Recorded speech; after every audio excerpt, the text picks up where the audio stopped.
জামাতে যদি 1-2 রাকাত ফেল করি তাহলে ইমামের শেষ বৈঠকে দুরূদ শরীফ ও দোয়া মাসুরা পড়তে হবে কিনা?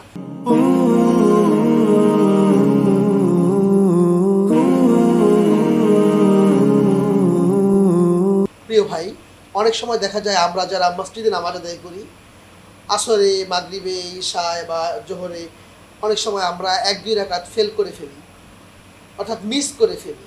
হয়তো 1:30-এ নামাজ, আমি 32-এ মসজিদে ঢুকেছি, যে দেখলাম ইমাম সাহেব প্রথম রাকাত শেষ করে দ্বিতীয় রাকাতে দাঁড়ায় গেছে। এখন আমি ইমাম সাহেবের সঙ্গে 3 রাকাত পাইছি বা 2 রাকাত পাইছি বা 1 রাকাত পাইছি।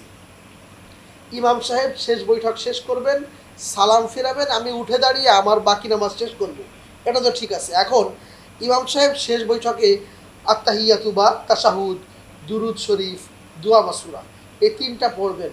আমি কি আত্তাহিয়াতুর পরে দুরুদ শরীফ এবং দোয়া মাসুরা পড়বো কিনা? প্রশ্ন তো এইটা। প্রিয় ভাই, আমি আত্তাহিয়াতু বা তাশাহুদ এটা পড়তেই হবে, এটা পড়ব।